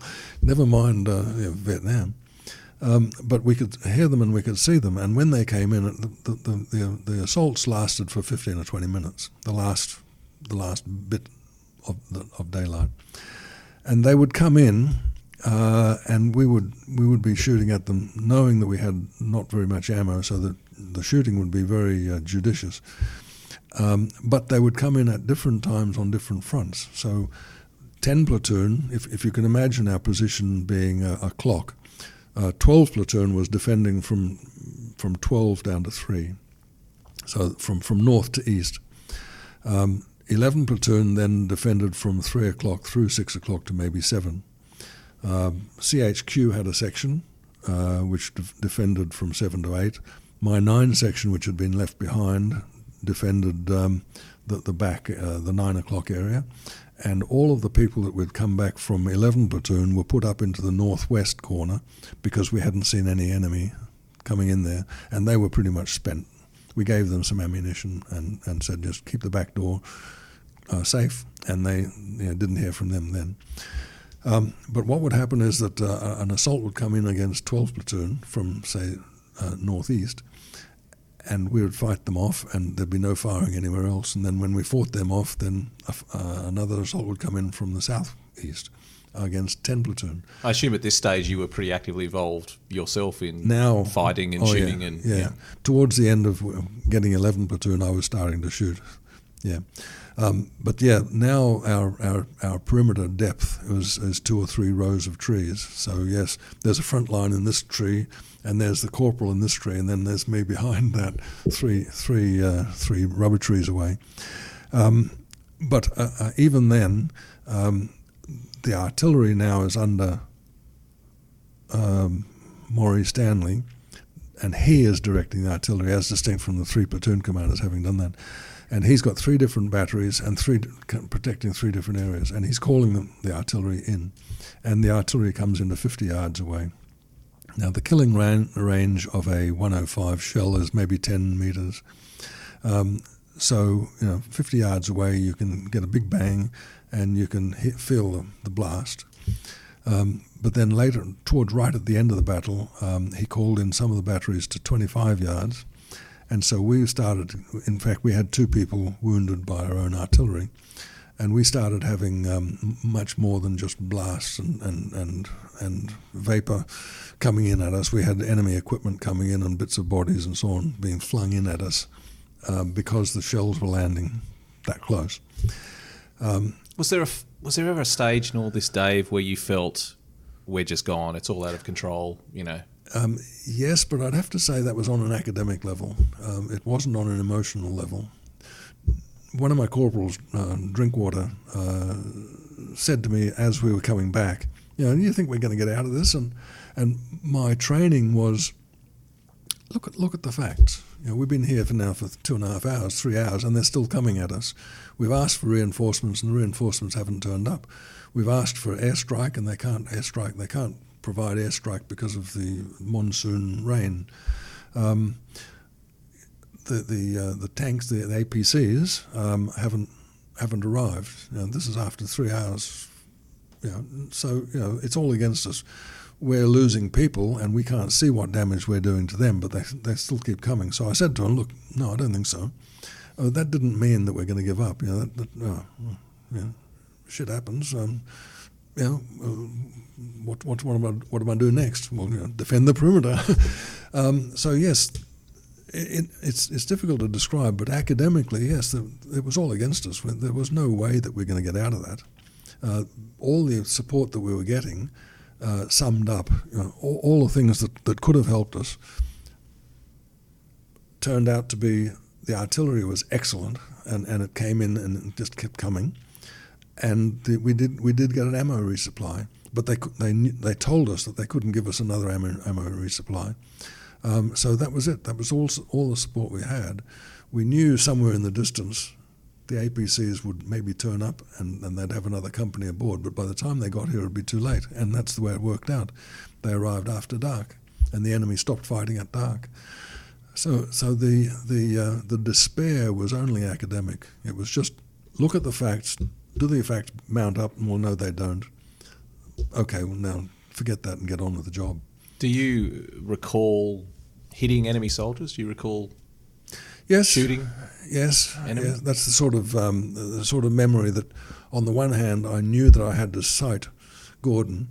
On the other hand, you know what you're doing, but you will yourself to forget, because you don't want to think that you're going to remember that for the rest of your life. So I suppose it's like someone having been in a car accident that remembers that there was a car accident but doesn't necessarily remember all the gory details. There's a part of the memory that sort of blacks out and saves you from that. So yes, I was firing, and I probably expended two mags or so, because by that time I only had 2 mags left, because I was giving when I wasn't firing, I was giving my mags to the people in the front line who were firing. But that wasn't my prime job. I was only doing that when I had nothing else to do.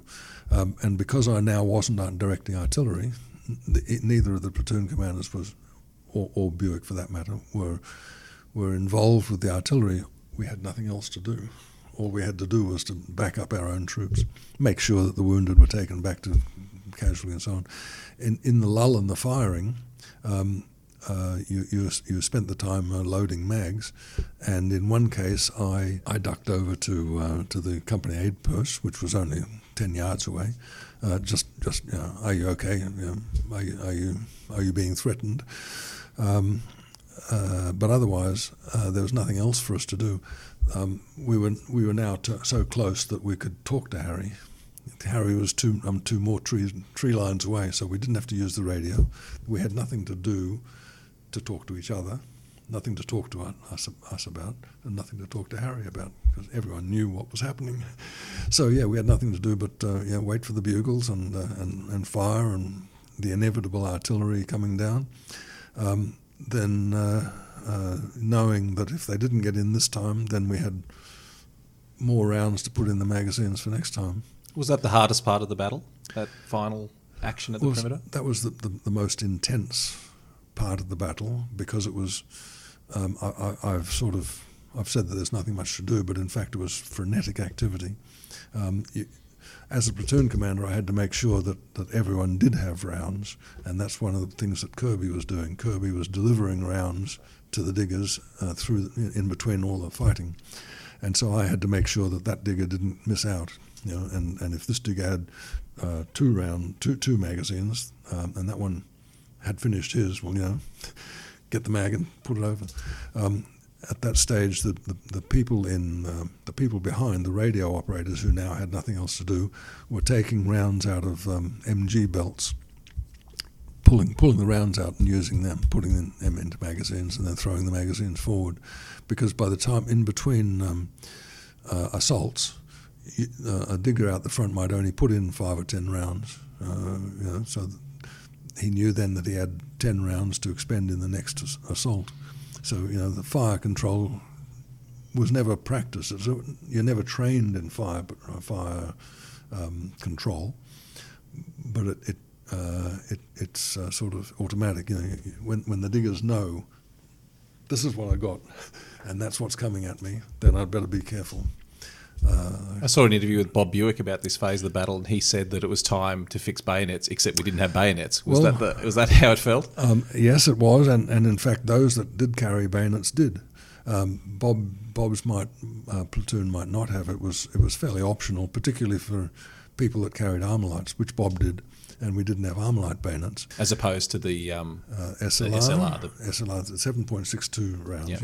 The 7.62, we had the bayonets for that, and those that did have the bayonets were tempted to put them on. People that didn't have bayonets, if they had their packs with them, which not many of us did, they had their machetes out.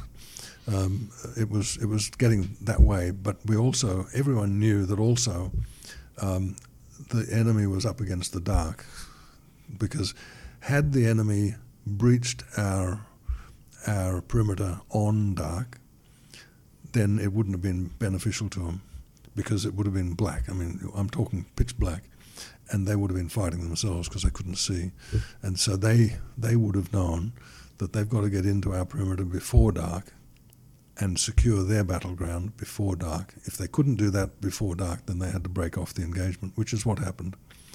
It's often depicted, Dave, that when the APCs arrived, quite literally, the cavalry arriving to save the day. Did it feel like that on the ground when you saw those lights coming through the trees? We were hoping, we were wishing, and I believe that the recent film that they've made depicts that the APCs turned up.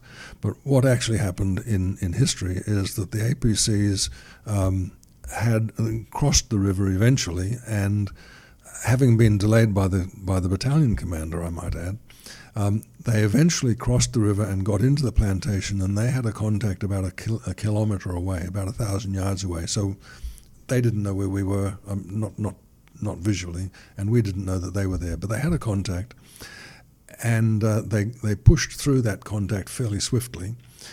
And I doubt whether the enemy group that they had contacted had radios. If they did have radios, then they would have radioed back to the main force saying the APCs are on their way, and things may have affected the environment. I don't see why a company level, which they contacted, would have had radios. However, they then pushed on through that, and they had a second contact about 500 yards away. And again, that group might have had radios or might not have. But anyone on the battlefield wouldn't have known or wouldn't have seen that before then. And that was that was at the best about 4 minutes to 7. It was like getting close to last light, which is why we could see their headlights and their tracers. But they had a contact at about 500 yards away, and the battalion commander, who was then aboard, stopped the APCs from coming to our location, which would have been the cavalry has arrived in charge just on dark with the headlights and the machine gun and so on. But the battalion commander diverted them to run eastwards. That was away from not away from us, but parallel with us. And they followed people that they were contacting and followed them into the dark when they could no longer see them. And so they were now more than 500 yards away, because they'd followed them for a couple hundred yards. When it was so dark that they couldn't see the enemy that they were following, then they turned around and came to the company location. So they actually arrived about 7:10, and it was solid dark. We stopped the artillery about 7:02 because there was no incoming, and we stopped the artillery and listened, so that it was silent where we were, and we listened. And at that stage, we could hear the contact that the APCs were having 500 yards away, and we could see the traces and glimpses of light, which we took to be their driving lights or their parking lights, flickering through the trees past the rows of the rubber plantation. And then when they stopped firing and turned and came towards us, then we could see their lights. And of course, at that stage, there was great relief because even though the battle was over, we didn't know that it was over. The referee hadn't blown the whistle, and so we thought, well, okay, if they get here and they've got another company aboard, now we've got refreshed troops, APCs, 50 cal machine guns, we're okay. And that was a sense of relief that we had when they did arrive. But it was pitch black. There's no pictures of diggers jumping up and saying hooray, hooray. It was just black. It was a black that people don't experience unless they're in the bottom of a coal mine and the lights go out. It's black. You can't see your hand in front of your face under the rubber plantation, under the rubber canopy. So when the APCs turned up and got themselves into position and disgorged A Company and turned off their lights, and there was no firing, and the artillery wasn't firing, and we weren't firing, and the enemy wasn't firing, every now and then you'd hear a distant shot, single shot, and that was the enemy telling their people where to come back to. That was the only thing.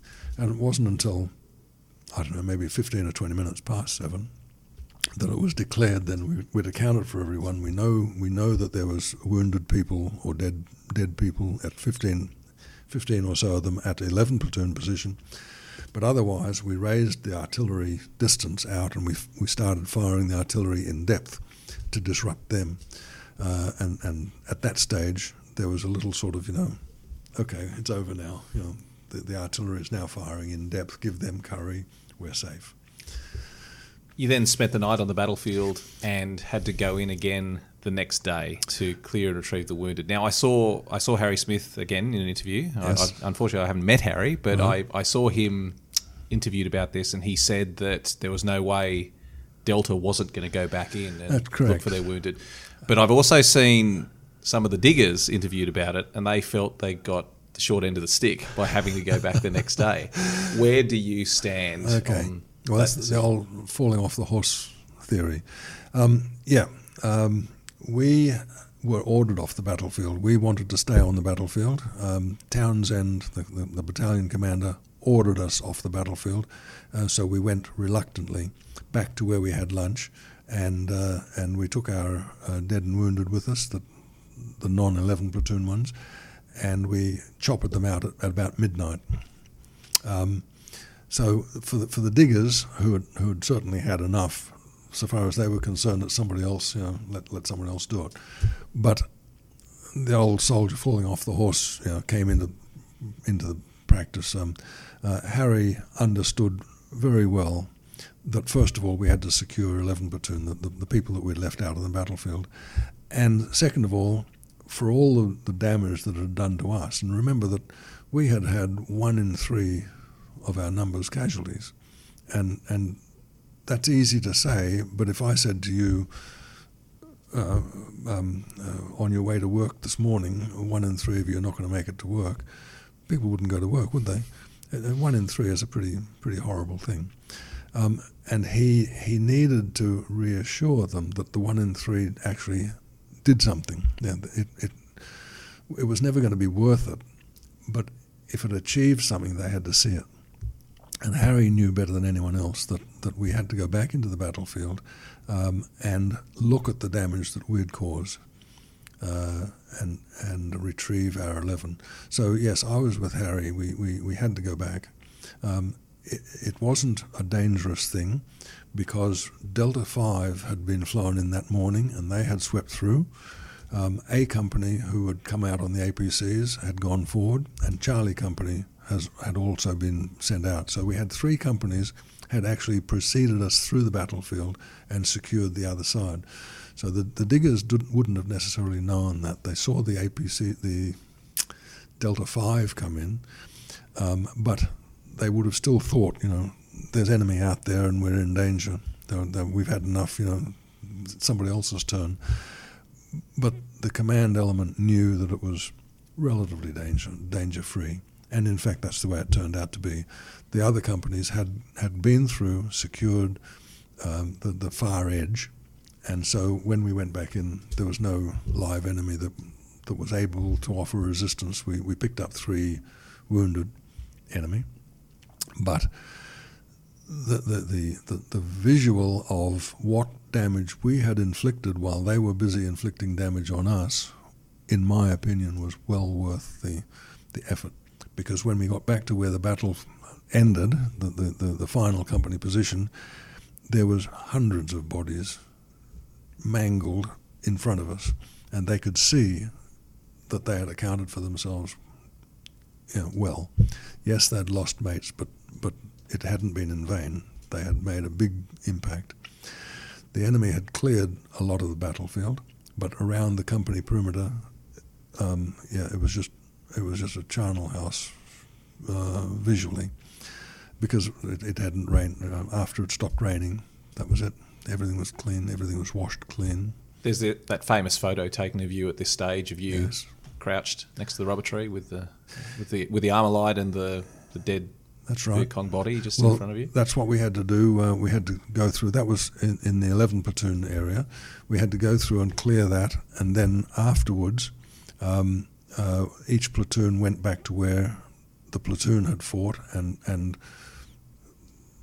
retrieved bodies and weapons and so on that we had been responsible for, and the APCs went back to where they had the contact and searched their area clean. But that was the leading edge. That when that photograph was taken, that was when we had gone just beyond 11 platoon's position, and there was the machine gun there, and so I was in the front line and I crouched down, and the photographer was immediately behind me, and he took that photo, which has sort of become iconic. But that was in the middle of all the tension, just off the. If you get a wide angle of that photograph, you'll see a machine gun sitting, an Australian machine gun, an M60, sitting just next to me. That was our front line, and then there was the enemy. What about? I mean, Long Tan occurred very early in your tour of Vietnam. Day 70. I don't want to trivialise it, but I mean, you had another 10 odd months. That's in right. the country. We were extremely concerned that this was going to be the trend, that we were going to have battles like this. Nothing could have assured us otherwise. It wasn't until many months later that we started capturing papers and diaries and getting intelligence of what damage we really had done them. And we're talking about basically taking a regiment off the order of battle, that the impact on the enemy was essentially, not that we knew it at the time, the impact was we can't handle the Australians. Leave them alone. Don't contact the Australians. Eventually, we intercepted a letter from the commanders to the troops in the field saying, if you come into contact with Australian soldiers, stop. Don't persist, because that's not your job. You are not here to fight the Australians. You are here to convert the civilians. So stop contacting the Australians. And indeed, the history then shows us that after Long Tan, the NVA did not again approach the Australians for battle in Phuoc Tuy province. The only time that we subsequently to Long Tan contacted the enemy, NVA forces, was when we were operating outside the province, a la Coral Balmoral, when we were operating right at the perimeter, at the edge of the province, a la Gary's fight, Nui Dat, yeah. Nui Dat, or when the enemy came in for a different purpose and we got in the way. That is like Tet, where they occupied Bahria, and so we fought them in Bahria. They weren't expecting us, or Bin Ba. Otherwise, the enemy simply did not challenge the Australian presence again. And that's the significance, the strategic significance of the battle, which is very few people, including the official historians, don't talk about. They don't raise the subject. Well, what would have happened if Long Tan hadn't have happened? Well, let's raise that subject now. What's your? Because I do want to talk about the legacy of the battle. Well, from a practical point of view, it's a multi-barreled question about the legacy of the battle. But let's start with from a practical military and strategic point of view. Let's start with an analysis of the battle. Was it an ambush or was it not? If it was an ambush, they used 2,000 people to try to trap what they hoped would probably be at the maximum 800 within artillery range of the base. Does that sound reasonable to you? My take is no. And in practical purposes, they wouldn't have expected to pull a battalion out of the base and ambush them. The best they could do is a company. So 2,000 people assembled to attack a company, even if they killed every one of the company. In the process, they would have done more than 100's worth of damage to them. An ambush, no matter how you look at it, isn't viable. So what other reason could there be that 2,000 people were gathered there? The only possible other reason for them to be there was to do over the base. That opens two questions. If they'd had to go at the base and not succeeded, then they would have had egg on their faces. So they would have done a lot of homework before doing that. They would have had look at numbers and so on. We know that they'd done a good recce of the base beforehand, and so that they wouldn't have embarked on a base attack unless they had a good chance of winning. So then you've got to think, well, if Long Tan didn't happen, then the numbers would have come through and they would have attacked the base. In August 1966, could the base have withstood an attack by at least 2,000? And that's a good estimate of who was at the battle, not counting anyone else that was anywhere else. So let's say a minimum of 2,000 people.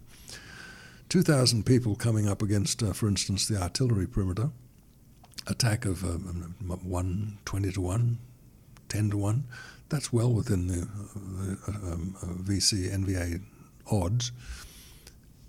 And so as a soft underbelly, the artillery, they would have gone into task force headquarters, which was, after all, that was the political aim. If they could destroy task force headquarters, then they've achieved their aim. They don't have to attack the battalions. So now look at the possibility of, now they've no Long Tan, they've attacked the base and they've killed off the brigadier, and they've just gone bush. That political victory, is that worth it? Certainly. The NVA was always prepared to expend soldiers for a political victory. So now you've got the whole Anzac commitment to the war wiped out after 70 days in country, or in the case of 5 battalion, 100 days. What ramifications are there? Well, not only would governments have fallen in Australia and New Zealand, but we would have been out of there with our tails between our legs. We would have lost, let's say, 1,200 or 1,500 people.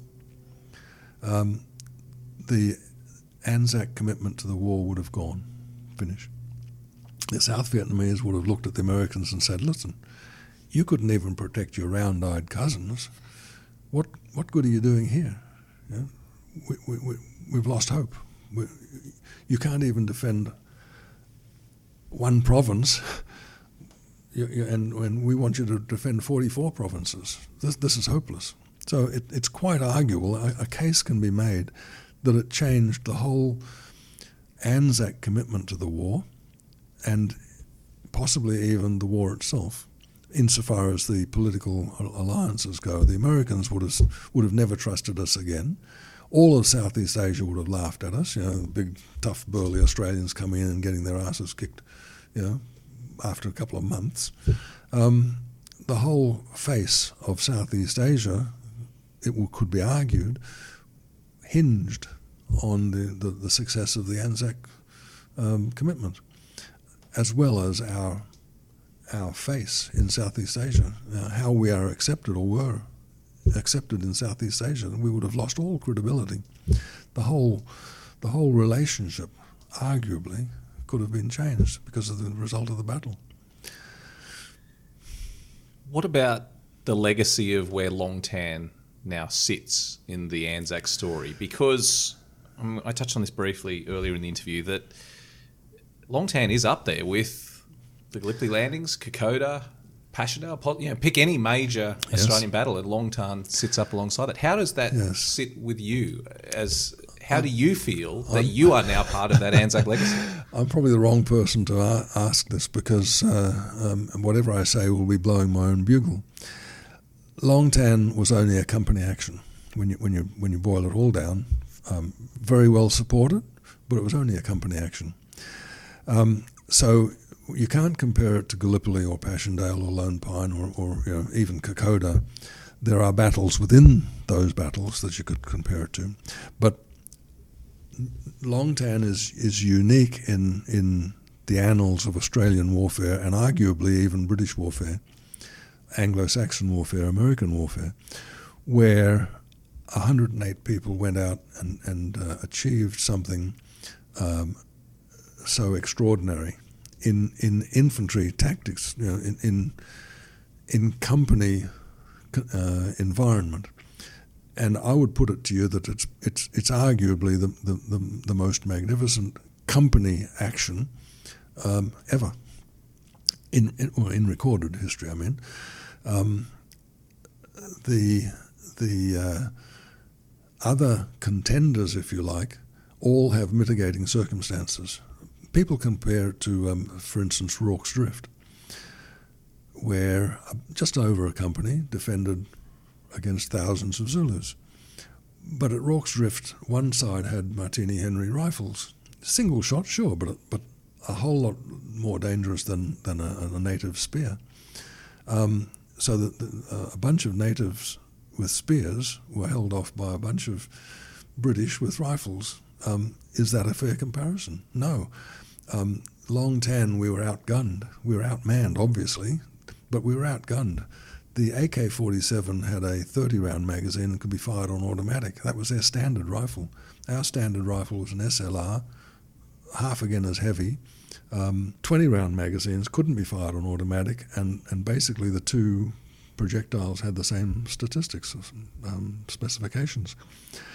Their machine guns was far better than ours. The M60 was there for helicopter mounting or base defences, not for carrying in the bush. We had linked rounds, 100-round linked belts that had to drag through the dirt, so they got the seizing, the mechanism seized up a lot. Their RPD machine guns had round magazines, and all of them that we picked up the next morning were working, and not even half of the machine guns that we had, the M60s, were working the next morning. The Armalites, a good weapon, but flaky. Not as good as the AK-47, in my opinion. Certainly not the hitting power. It had as much smaller round. The 7.62 round thumps you, and it puts you down.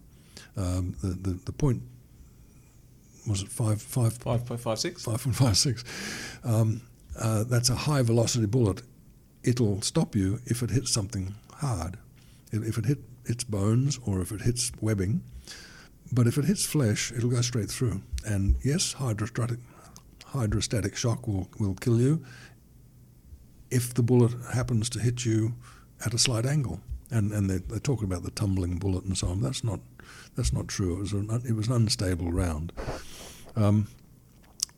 If it hit a soft bit, it would go through. So it's arguable that they were better weaponed, better armed than we were, and they certainly had the numbers. to get that sort of equivalence in another battle, you'd have to look far and wide. And yes, the results will justify at least the theory that I'm putting forward, that it's unmatched. There is no comparison.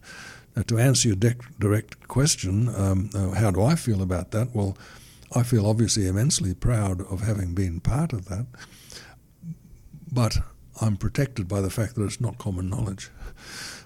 People don't touch me in the street and say, "You were at Long Tan," and Long Tan was a magnificent battle. For the first 30 years, 66, 20 years, for the first 20 years, nobody talked about it. And then a documentary and a couple of books came out, and people started to realise that something significant happened. But it's only now gaining traction that in fact that this was a magnificent feat of arms, which is why I said to you, I'm not the one to be talking about it. And it was conducted by 50% national servicemen who had been 13 months in the army, and this was their first contact, and they had been trained in counter-revolutionary warfare, not in conventional warfare. So everything about the battle speaks about potential failure, and yet it wasn't. A wonderful achievement, as you said, and I really appreciate you taking the time, the long time that you've given us to sit down and talk about it. It's remarkable. For me personally as a historian, it's remarkable to be able to share these stories, and I just, I'm so appreciative, and I'm sure our listeners are as well. So Dave, thank you so much for taking the time. Thank you very much for giving me the time.